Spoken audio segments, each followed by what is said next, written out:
स्वागत है बच्चों आपका अपने यूनाइटेड लर्निंग के ऑनलाइन प्लेटफॉर्म पर, जहां पर आज मैं आपके लिए लेकर आया हूं इलेक्ट्रिसिटी के बेहतरीन एमसीक्यूज क्वेश्चन जो आपकी बोर्ड के एग्जाम में काफी हेल्प करने वाले हैं। तो आइए स्टार्ट करते हैं आप सबके लिए।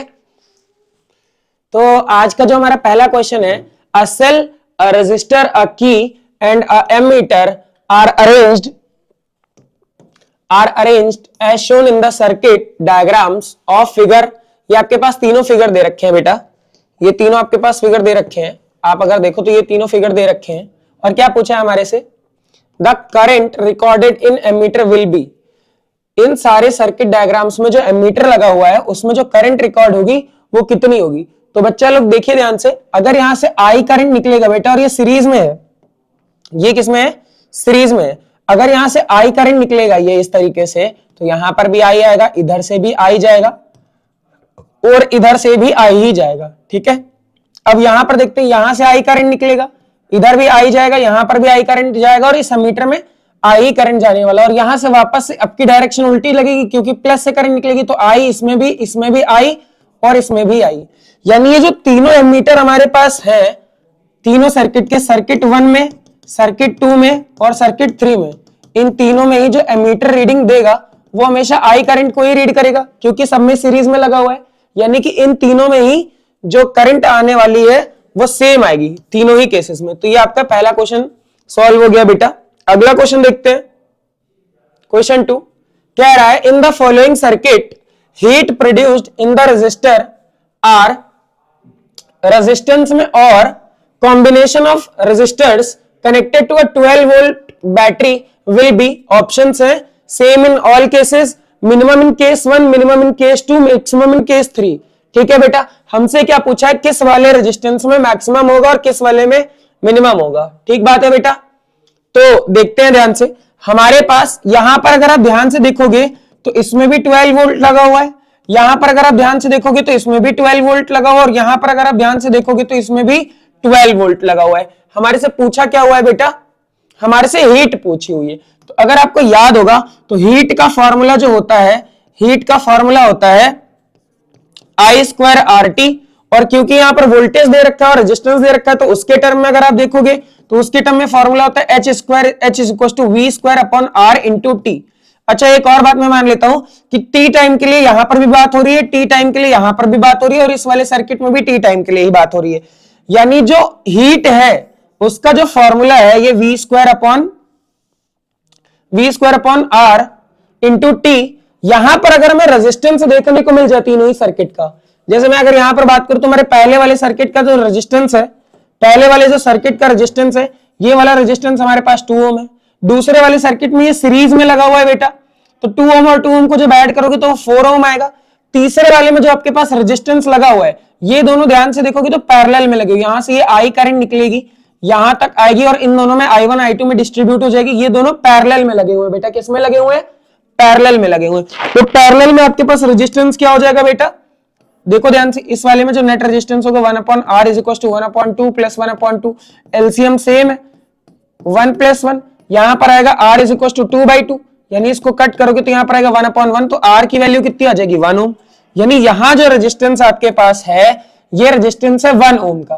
क्लियर है बेटा, अब ध्यान से देखो, R1 2 ओम, R2 4 ओम और R3 1 ओम। और अगर इस फॉर्मूले को आप ध्यान से देखोगे तो इस फॉर्मूले में जो वोल्टेज है आपका और जो टाइम है दोनों फिक्स रह रहे हैं सब, इसमें भी 12 वोल्ट, यहां पर भी 12 वोल्ट, यहां पर भी 12 वोल्ट, टाइम भी सबके लिए हमने टी अज्यूम करके रखा है। बदला क्या हुआ है बेटा, बदला रेजिस्टेंस है, यहां पर 2 ओम, यहां पर 4 ओम और यहां पर 1 ओम। यानी जो हीट है हमारे पास ये भी कांस्टेंट, ये भी कांस्टेंट। हीट इनवर्सली प्रोपोर्शनल है रेजिस्टेंस के, जिसका रेजिस्टेंस सबसे कम होगा उसमें हीट सबसे ज्यादा होगी और जिसका रेजिस्टेंस सबसे ज्यादा होगा उसमें हीट सबसे कम होगी। अब आप देख पा रहे हैं सबसे कम रेजिस्टेंस कहां पर है, थर्ड वाले सर्किट में। यानी जो थर्ड वाला सर्किट होगा, थर्ड वाले सर्किट का रेजिस्टेंस मिनिमम है R3, इसलिए S3 क्या होगी, मैक्सिमम होगी। और सेकंड वाले सर्किट में रेजिस्टेंस क्या है हमारे पास, सेकंड वाले सर्किट में रेजिस्टेंस मैक्सिमम है, यानी हीट वहां पर क्या होगी, मिनिमम होगी। ठीक है बेटा, तो इस वाले क्वेश्चन में क्या है, सेम इन ऑल केस, बिल्कुल नहीं, गलत ऑप्शन है। मिनिमम इन केस 1, केस 1 में क्या मिनिमम है, नहीं, बिल्कुल नहीं।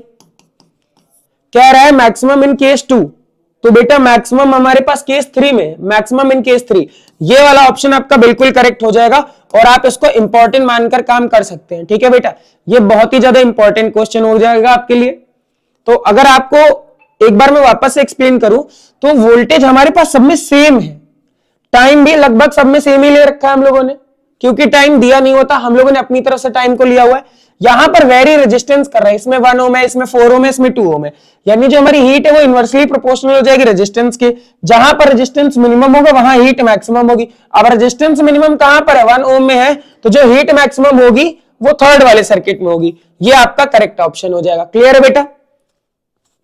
क्वेश्चंस बहुत ही ज्यादा इंपॉर्टेंट हैं, ये आपके एनसीईआरटी एग्जाम्पलर के क्वेश्चन है। एनसीईआरटी एग्जाम्पलर के अभी मैं आपको लास्ट ईयर आया हुआ एक क्वेश्चन दिखाऊंगा, और वो क्वेश्चन मैंने बच्चों को प्रिडिक्ट करके बोला भी था, और वो क्वेश्चन आया भी था लास्ट ईयर में।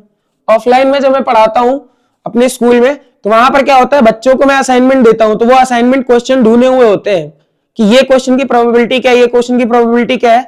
तो वहां पर क्वेश्चन कई बार ना सेम फंस जाता है एग्जाम रूम के अंदर जब आपको क्वेश्चन पेपर मिलता है।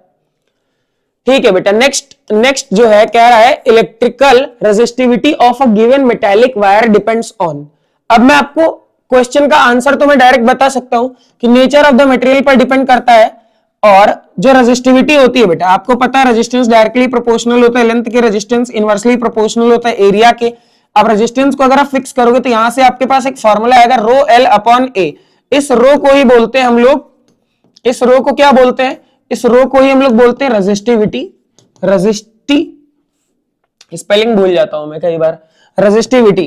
ठीक है बेटा, तो ये जो रेजिस्टिविटी है, ये रेजिस्टिविटी ये आपकी मटेरियल पर डिपेंड करती है, मटेरियल पर डिपेंड करती है, मटेरियल डिपेंडेंट। अभी जब आप 12th क्लास में आओगे तो इसके बारे में आपको और भी पढ़ने को मिलेगा। क्लियर है बेटा? ये रेजिस्टिविटी आपकी मटेरियल पर डिपेंड करती है, सेम मटेरियल के लिए सेम रहेगी, सेम मटेरियल के लिए सेम रहेगी, सेम मटेरियल के लिए सेम रहेगी रेजिस्टिविटी, सेम रहेगी रेजिस्टिविटी। क्लियर है? और ये मटेरियल पर ही डिपेंड करती है। एक और इंपॉर्टेंट बात, अगर आपका वायर इसकी लेंथ डबल हो ट्रिपल हो कोई फर्क नहीं पड़ता, डबल ट्रिपल, एरिया बदल जाए, एरिया भी डबल हो जाए ट्रिपल हो जाए, लेकिन रेजिस्टिविटी पर कोई फर्क नहीं पड़ेगा जब तक उसका टेम्परेचर या मटेरियल ना बदला जाए। रेजिस्टिविटी हमारी रो क्या रहेगा, सेम रहेगा, सेम मटेरियल के लिए। बहुत इंपॉर्टेंट बात है बेटा, ये बहुत इंपॉर्टेंट बात है, ये क्वेश्चन बहुत इंपॉर्टेंट है। रेजिस्टिविटी, इलेक्ट्रिकल रेजिस्टिविटी मेटल के मटेरियल पर ही डिपेंड करेगी, जो भी आपके पास जो है मेटेलिक वायर है उसके मटेरियल पर ही डिपेंड करेगी। अगर आप मटेरियल नहीं बदलोगे तो रेजिस्टिविटी बदलेगी नहीं। बहुत ही बढ़िया, बहुत इंपॉर्टेंट क्वेश्चन है ये, अब तक डिस्कस किया हुआ सबसे इंपॉर्टेंट क्वेश्चन है। नेक्स्ट क्वेश्चन बेटा, नेक्स्ट क्वेश्चन कह रहा है अ करंट ऑफ 1 एम्पियर। अच्छा, इस टाइप से जब न्यूमेरिकल है आपके पास तो आप गिवन लिख लिया करो आराम से कि गिवन क्या है। गिवन हमारे पास 1 एम्पियर करंट है, very good, is drawn by a filament of an electrical bulb, number of electrons passing through a cross section of filament in 16 second. Time दे रखा है बेटा 16 second. would be number of electrons हमसे पूछ लिया है बेटा, ठीक है, वेरी गुड क्वेश्चन, अच्छा क्वेश्चन है। इस टॉपिक पर न्यूमेरिकल्स पूछ चुका है सीबीएसई। और मैं आपको एक और बात बोलूंगा, फॉर्मूले की कनेक्टिविटी भी आप बनाना सीखे, जैसे I इज इक्वल टू आपने पढ़ा होगा Q अपॉन T। एक और बात आपने पढ़ी होगी कि Q इक्वल टू क्या होता है, Ne होता है। E क्या है यहाँ पर, इलेक्ट्रॉन का चार्ज माइनस का 1.6 इंटू 10 की पावर माइनस 19 कूलम। और जब हम लोग न्यूमेरिकल सॉल्व करते हैं तो माइनस नहीं लगाते, माइनस केवल ये बताता है कि आपके पास जो इलेक्ट्रॉन का चार्ज है वो नेगेटिव रहने वाला है। तो Q की वैल्यू क्या है, Ne इस जगह पर रख देंगे, तो I is equal to Ne upon T। T को इधर मल्टीप्लाई कराइए, हमें N निकालना है, तो IT इक्वल टू Ne। तो यहां से जो N का फॉर्मूला आएगा वो आएगा IT upon E। Very good बेटा, अब यहां पर हम वैल्यूज रख देते हैं। सो N इक्वल टू I की वैल्यू है 1 इंटू टाइम है हमारे पास 16 अपॉन इलेक्ट्रॉन का चार्ज कितना है 1 इंटू 16 अपॉन 1.6 इंटू 10 की पावर माइनस 19। पॉइंट हटाओगे तो ऊपर एक 10 आएगा। अब ये 16 से 16 कैंसिल हो जाएगा, ये 10 की पावर 1, ये न्यूमरेटर से डिनोमिनेटर में पावर जाएगी, क्योंकि पावर नेगेटिव है तो ऊपर जाकर क्या हो जाएगी, पॉजिटिव हो जाएगी। यानी n is equal to 1 into 10 की पावर 1 इंटू 10 की पावर 19। बेस इक्वल है बेटा, तो पावर सबकी क्या हो जाएंगी, ऐड हो जाएंगी। ठीक है बेटा, तो ये 10 की पावर 20 नंबर ऑफ इलेक्ट्रॉन्स जो आपके आने वाले हैं वो 10 की power 20, that is option A, ये आपका करेक्ट हो जाएगा। कोई दिक्कत वाली बात है? हमें करंट दे रखा था, हमें टाइम दे रखा था, हमसे नंबर ऑफ इलेक्ट्रॉन्स पूछे थे, हमें करंट का फॉर्मूला पता था। करंट का फॉर्मूला क्या था? I is equal to Q upon T, और हमें क्यू भी पता था, क्यू इक्वल टू एन ई।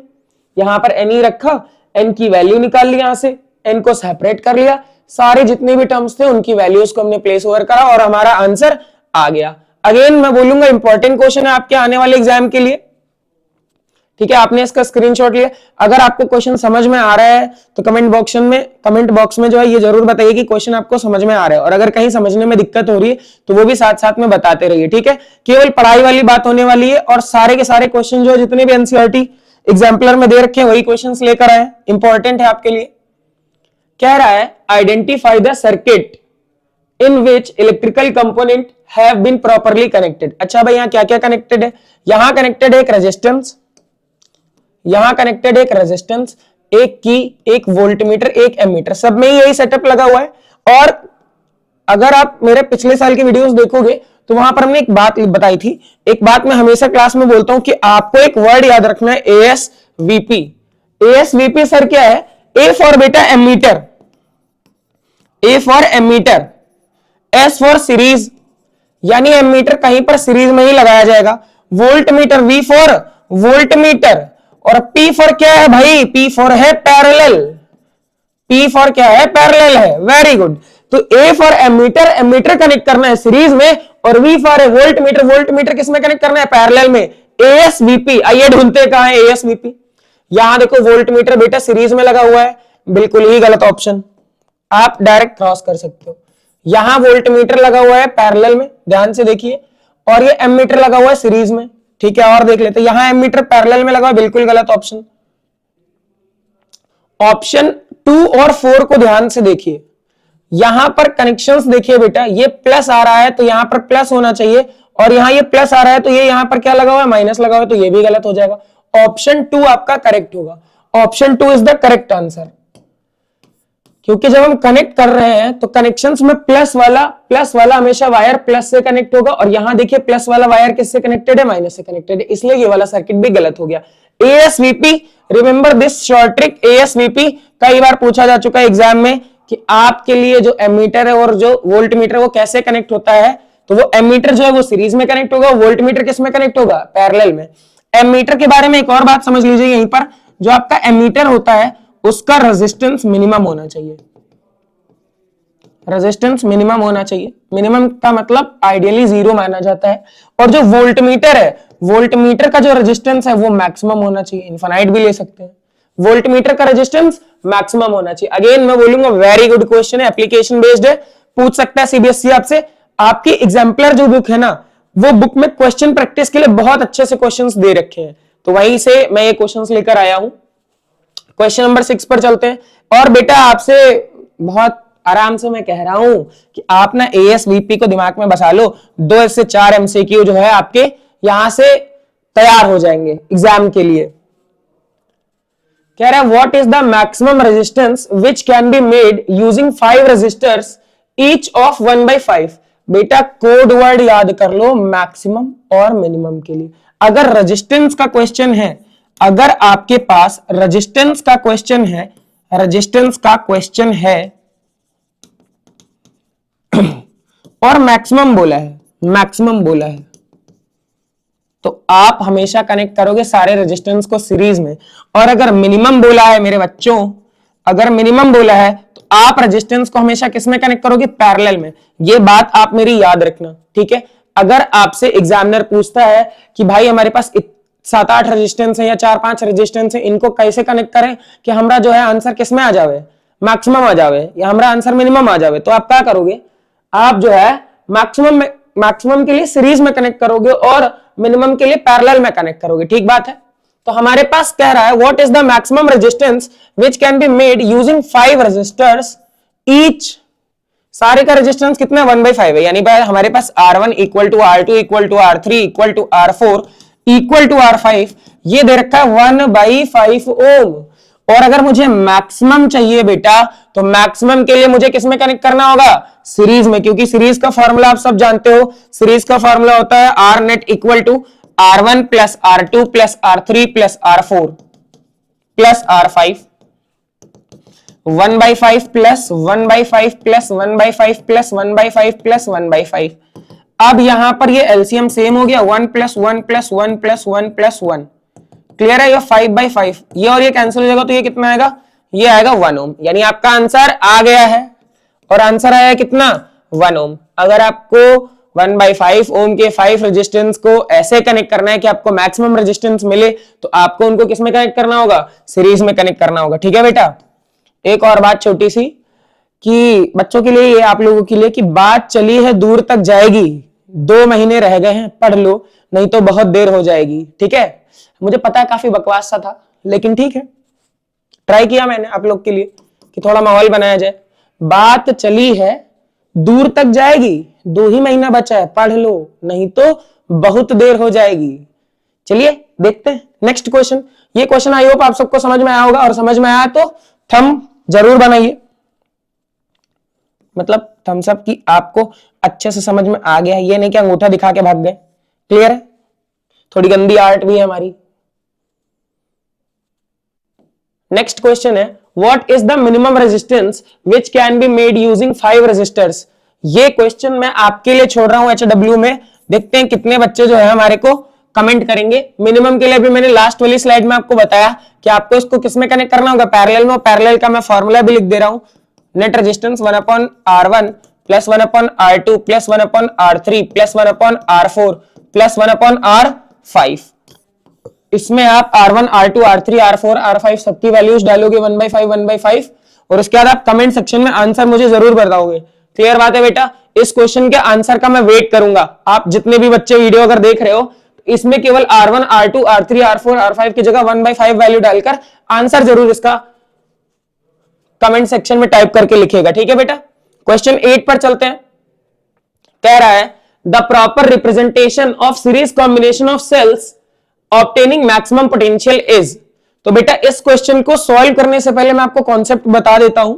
अगर हमारे पास इस तरीके से लगा होता है तो इसको हम सेल बोलते हैं, ये पॉजिटिव होता है और ये नेगेटिव होता है। क्लियर है? अगर मुझे बैटरी लगानी है तो इस तरीके से हम लोग कनेक्शंस करते हैं, इस तरीके से। क्लियर है बात? यानी अगर मेरे को कई सारे सेल्स एक साथ जोड़ने हैं तो मेरे को इस तरीके से सर्किट डायग्राम में रिप्रेजेंटेशन करनी होगी, इस तरीके से। क्लियर है बेटा? तो ये आपके पास जो हमारे पास कनेक्शंस हमको करने होंगे। क्लियर बात है बेटा?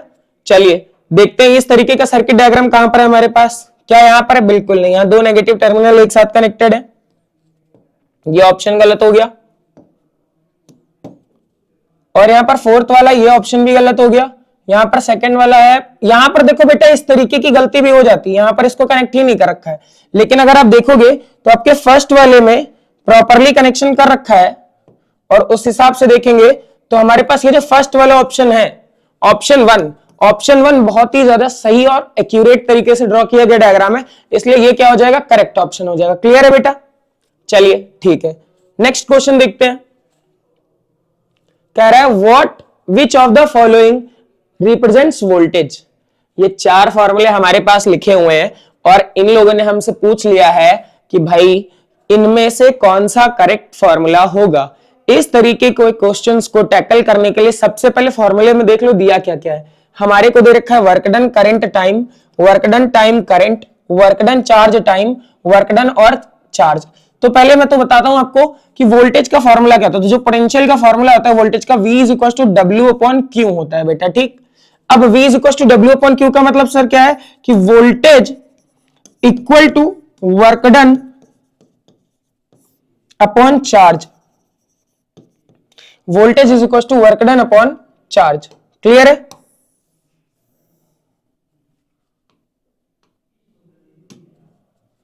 ये कलर ही नहीं आ रहा है बेटा।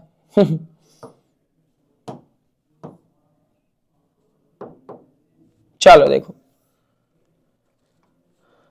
तो voltage is equal to work done upon charge, तो वर्क डन इंटू चार्ज बिल्कुल गलत हो गया।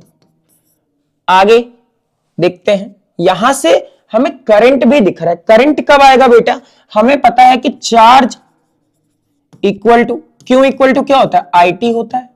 क्यू इज इक्वल टू क्या होता है, आईटी होता है, यानी charge is equal to current into time.